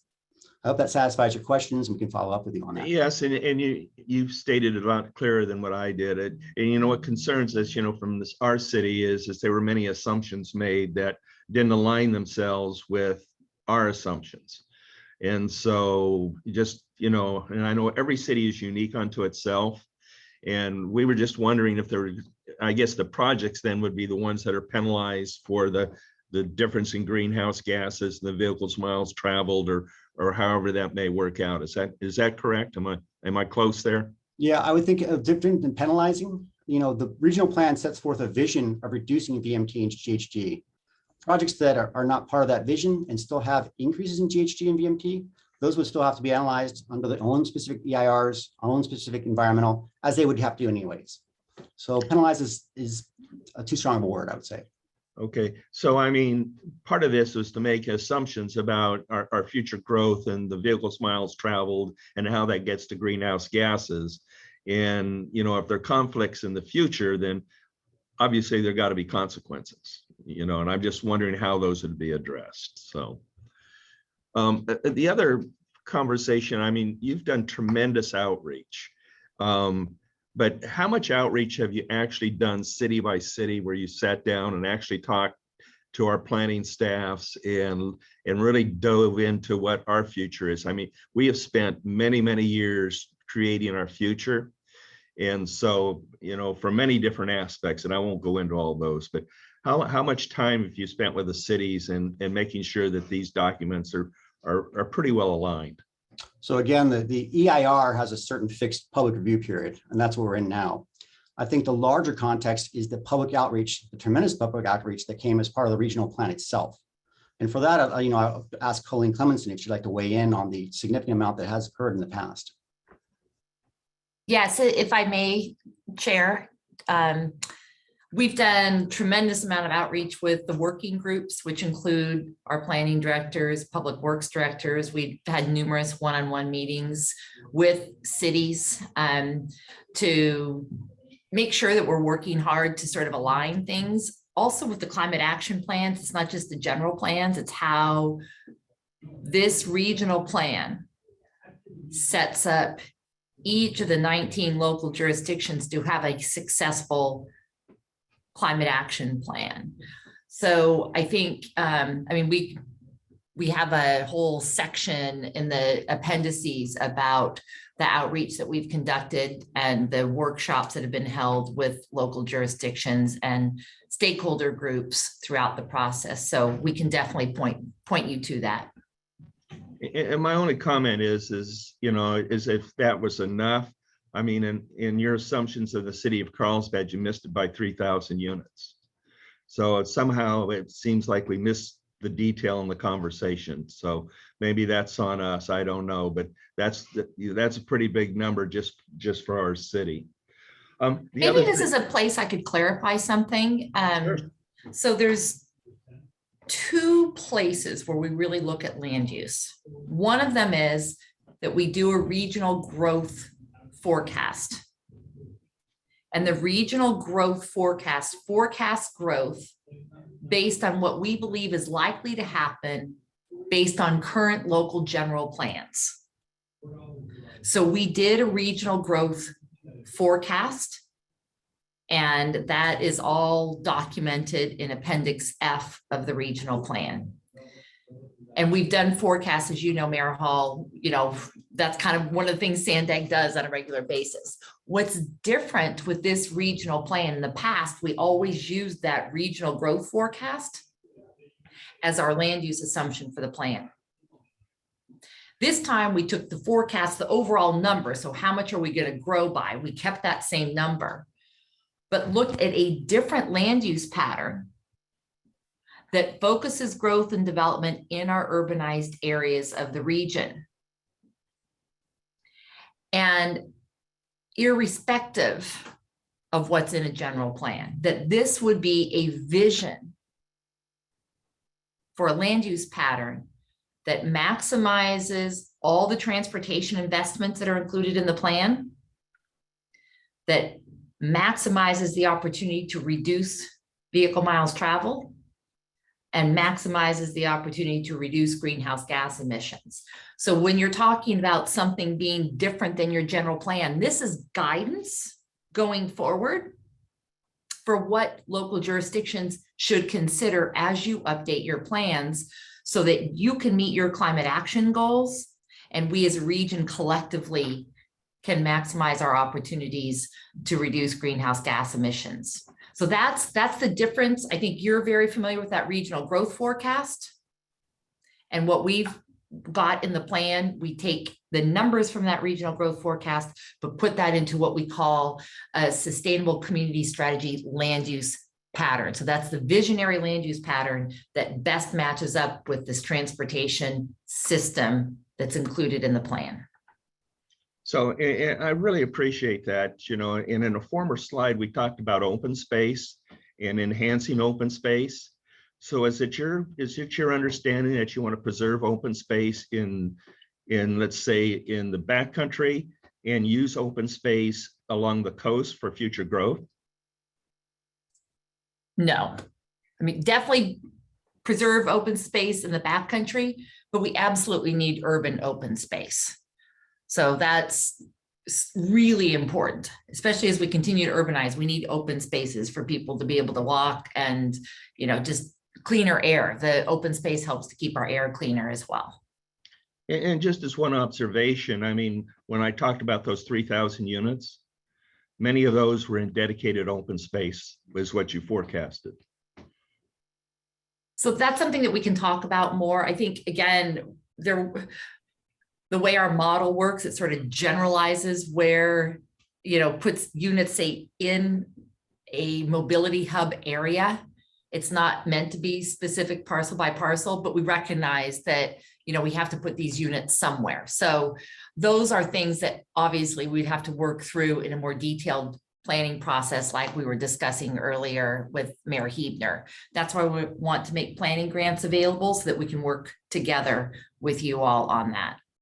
And that gets me back to where I started. You know, if there had been some detailed conversation, I think, as you've stated, between the cities and Sandag, some of these areas I don't think would have happened. And that's my concern, because I understand, you know, we each have our land, you know, our own general plans and what we're working towards.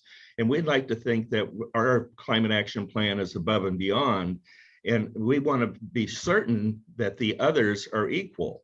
And that, you know, that the assumptions here are as correct as they can be. And without a clear dialogue, I think, and an in-depth dialogue with each city, it creates concern with me. And I'll make one more comment and then I'll let others speak. But going back to what Mr. Rodriguez said, or Councilmember Rodriguez said in Oceanside, and one of the concerns we have, and this is based on 20 years of study and implementation, is I-5 and 78. And so, you know, the dedication of 12 lanes, 2 HOV lanes on north and south and I-5 in a dedicated HOV lane, in addition to what is there today. I mean, that's what our general plans have been based on for years and years and years. And so in the city of Carlsbad, we have 3 north-south parallel highways, major arterials parallel I-5. We also have 4 east-west major arterials going through our city. So when the freeways don't work, that congestion starts to go out into our communities, and that causes us great concern. So to make major changes after we've been building cities for 20 years and all these pieces trying to come together, when we make major changes and you talk about greenhouse gases, well, you might move them from one area, but you're sure as heck going to put them into another area, because that load isn't going to go away, not under this plan or any future plan. I don't know, Madam Chair, if you want me to respond to any of that, or we can hold that until the meeting on the 29th. Well, if you had anything you wanted to say, go ahead. Well, what I would love to share is that, first of all, on the 78 corridor, if you look at Appendix A, we're talking about 2 managed lanes in each direction. And the connectors, both the connectors that everyone is so interested in, connecting to Interstate 15 and connecting to Interstate 5. That's a critical link. And really making all of this work includes the use of flexible fleets, really promoting carpooling, using that, just like what we see on Interstate 15 that's so successful, the 2 lanes, that's what we're talking about on the 78. So 2 managed lanes in each direction on State Route 78. So that gets to the challenge that you all are facing, especially when we're talking about that connection, when you're coming off Interstate 15 and there's a big, backup just getting on to the 78. So that connector fix on both ends, as well as the managed lane. So as Hassan said in his opening remarks, we think what we're proposing here is better than what has been in the plans before, and really takes into consideration exactly what you're saying, what happens on the parallel local streets and roads. Okay, thank you. And before I call on you, Mayor Jones, I just wanted to ask one follow-up question related to Mayor Hall's comments.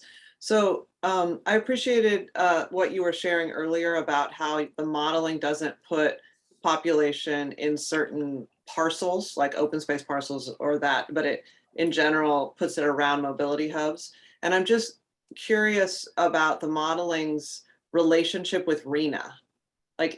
So each city has a number, and then that goes forward for an 8-year cycle. So is there any relationship between the RENA allocation and the modeling?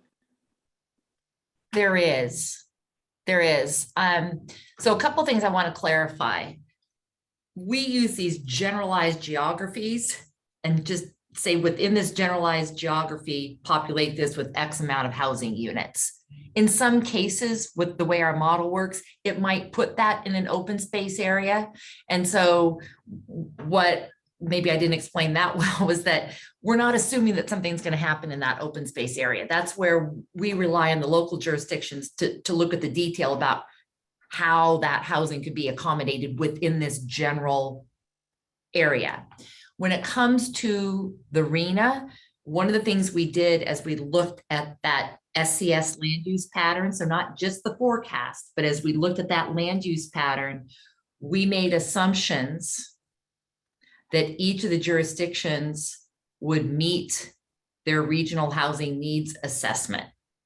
And so that was an underlying assumption. And so we made sure then, because we have to, by law, show that the land use pattern can accommodate the regional housing needs assessment.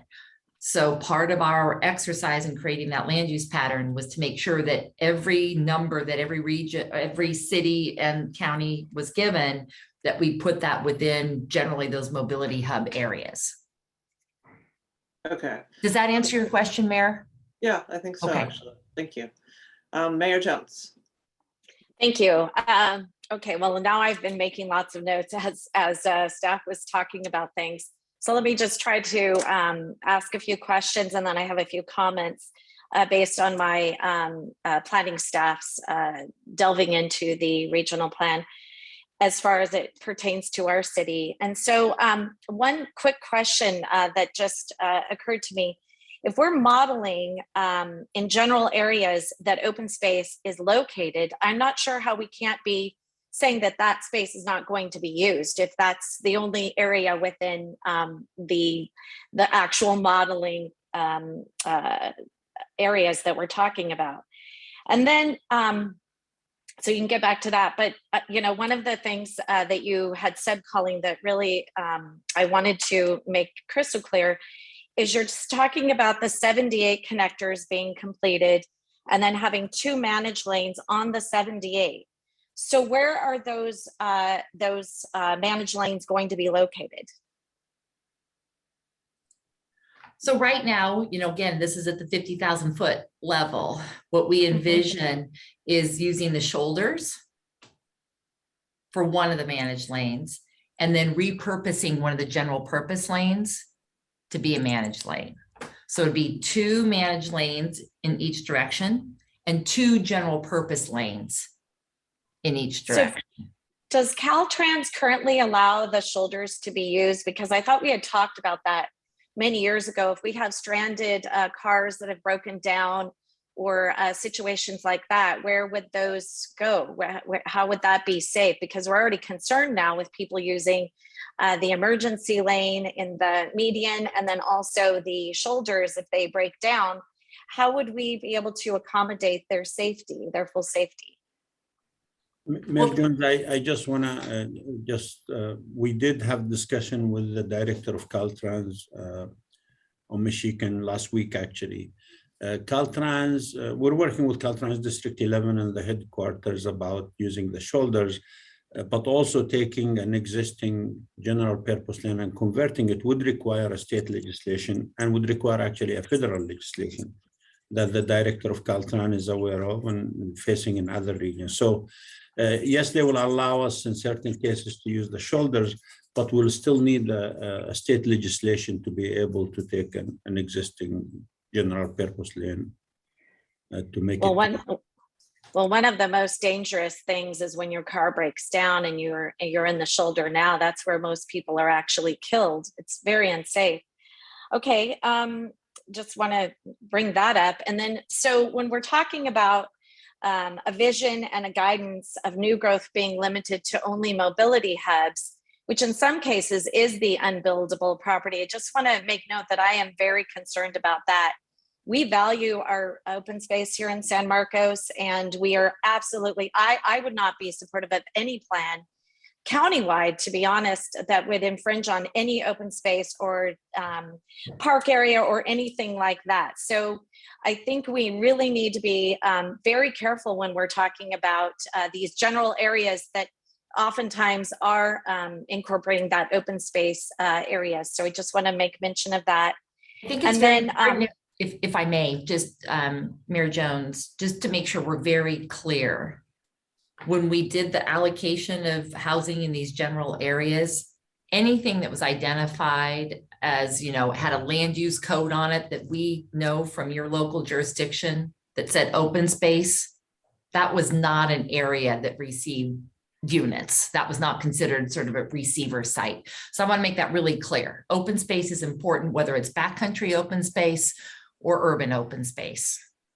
Okay, so my city staff is actually, my planning staff is working on preparing our comments.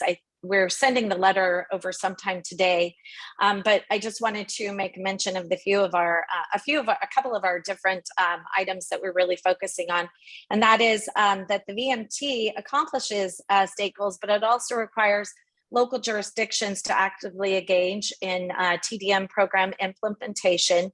And then also note that the GHG regional plans does not achieve the state's reductions, which you already had mentioned earlier. But one of the most important things is they're preparing the comments, but the key concerns that we have right now are related to the land use model assumptions and the assurance that the funding will materialize and be prioritized for North County projects. And that would include examples like the 78, which was promised to the voters of all of San Diego County in Transnet. And so when we're talking about, which we just talked about a moment ago, the 78 and repurposing a lane that already was not talked about as being a managed lane, and people paying to actually drive in that lane. So that's essentially eliminating a lane for all of North County to use. And, here in San Marcos specifically, we have a lot of challenges with traffic in itself. And when you're pushing people off of the 78, as Mayor Matt Hall had specified a little bit earlier, you're really going to hurt my city, because we have already about 40,000 students that come into San Marcos on a daily basis with CSU San Marcos, and then also Palomar College. And then we also have St. Augustine and some other smaller colleges. So we've got a lot of people moving through our city. And when you're talking about moving them from the 78 onto the local roads, that's what happens when you start charging people to drive on a road that they can't afford to drive on. You're forcing them onto local roads. So I want to make sure that we do pay very close attention to this and how this plan will affect our communities, and how much it will cost and take away our quality of life, because that's going to be a consideration that we certainly need to keep in mind. And that's really all I have to say today. Thank you. Thank you, Mayor. Councilmember Shu.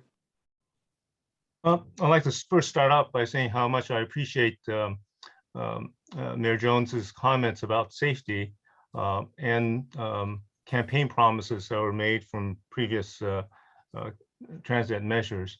They were essentially campaign type of promises that I think if we were to fulfill them, it will hurt us more. But safety, I think, is an issue. And I just wanted to remind people that driving cars is the most dangerous way to travel per mile. In fact, 17 times more dangerous than traveling by rail. And of course, much more dangerous than traveling if you're in a bus or some other form of public transit. So I think that we should keep that in mind, that vehicle travel is the most dangerous form of transportation. I have some really planning type or transportation and questions for Colleen or Keith. And if you could keep your answers fairly quick, I think you can ask them pretty quick. One of them is, compared to 20, 30 years ago, is our region and our cities more densely populated than it was before?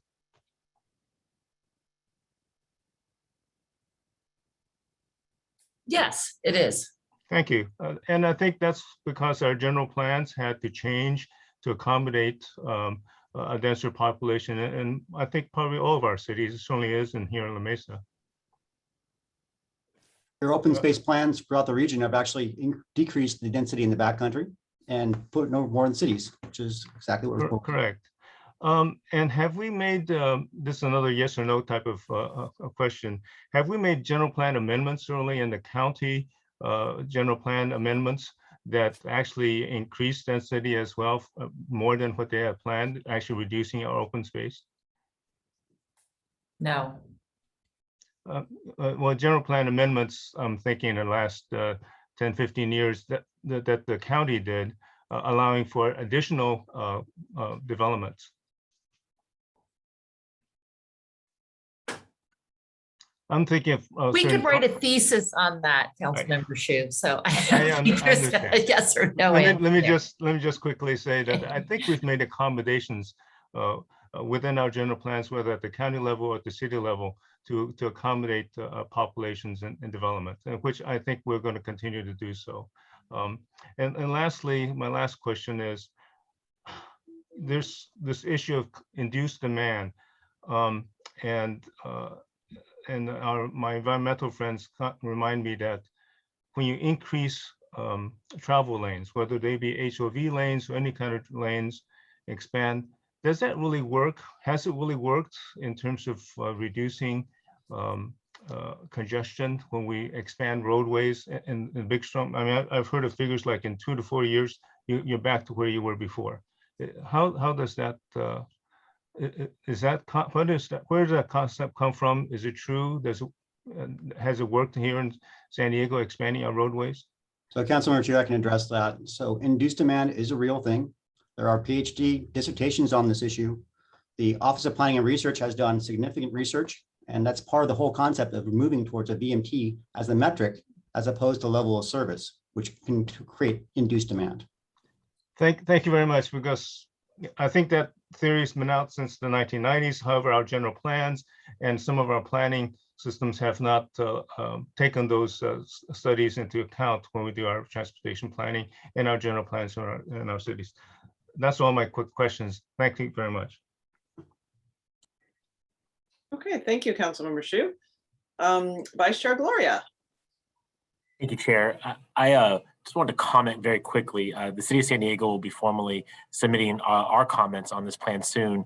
And I just wanted to express my appreciation to staff today. You know, many of us were present for the previous RTP. As Keith's slides show, there's a lot of efforts been put in listening to the feedback we got from that cycle to really improve upon the plan. You saw that in the different alternatives being considered. I very much appreciate this proposed plans. Major step toward reducing vehicle miles traveled by single occupancy vehicles, as well as lowering GHG emissions in our region. I think that this plan is going to be critical to the City of San Diego reaching its climate action plan goal. As Keith, I think, mentioned in his comments, you know, these are complementary efforts. What SANDAG does alongside local cities will help us meet our obligations under state law. And so, again, I appreciate having a partner in SANDAG advancing a plan that will allow my city to be successful. And I suspect that that's true for many of my colleagues here in their respective jurisdictions.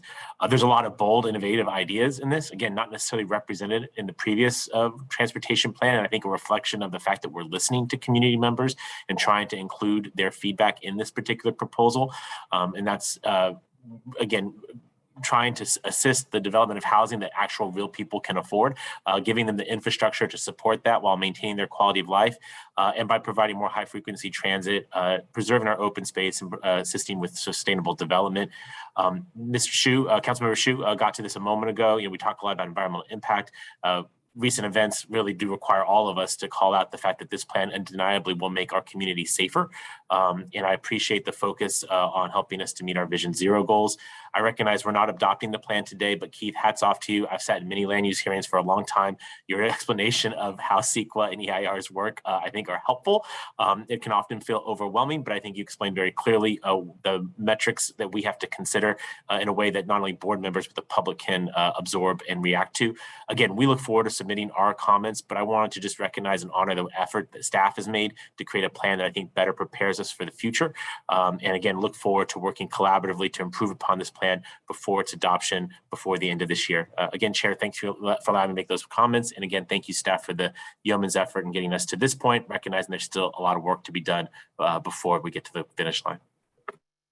Well, thank you, Vice Chair. That was nicely summarized. So with that, we are really grateful for the comments from board members and staff. I don't think we've had any public comments raise their hand, right, Francesca? Is that true? No, Chair, no public comments.